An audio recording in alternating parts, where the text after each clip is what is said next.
Hello, I'm Sharon, I'm from Thurso Grows, and I thought I'd show you how to make a really simple worm composting system in your back garden for basically very, very cheap, or if not free, maybe.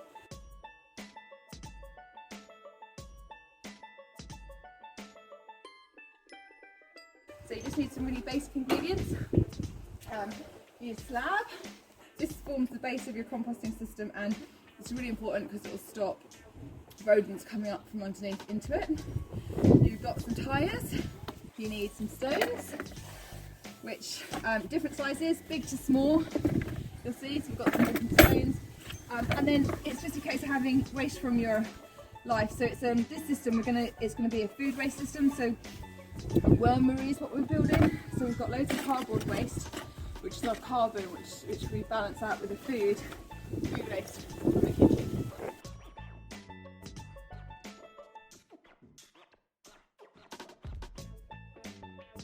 The first tyre is your base tyre, and in that tyre you put your stones. So start with your big stones first.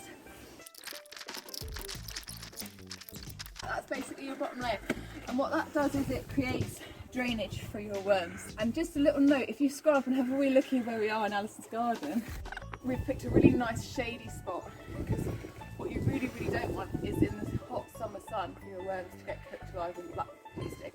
Then you just pile it up. So take your cardboard and stuff it in all your rims.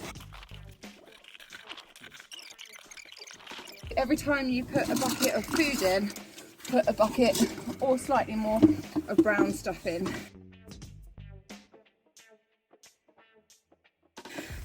So a really good sort of thriving worm system. Oh, look, something like that. Look, isn't that amazing? If you're in Thurso and you're in contact with Thurso Community Garden and you need some worms to get started, give us a shout, but otherwise just send your kids out with a bucket. And then it's just a case of starting to feed them. So I'm going to we've got a couple of leaves on there that are just out in the garden, but most of what we're putting in is food. There's banana, there's a bit of toast.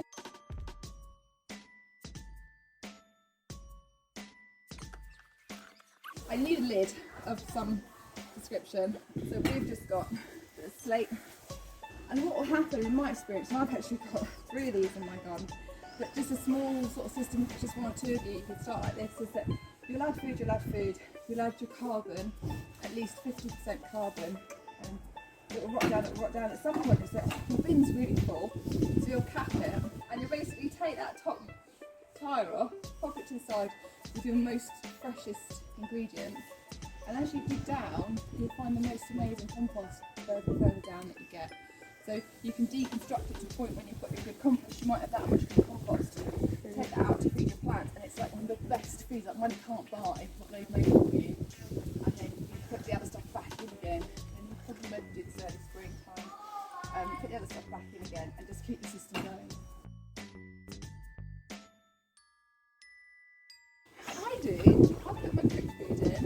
Like I said, we're mindful of quantities. So the best food for them would be your raw veg peelings. That's what they're going to need. But yeah, I put bits of cooked food in. I find that they take it more. You want to keep your levels right. If you open it up and there's a whole host of flies flying out, or it stinks, it means that your levels aren't right. So you might want to add more. Mostly you want to add more cardboard, straw, paper, things like that.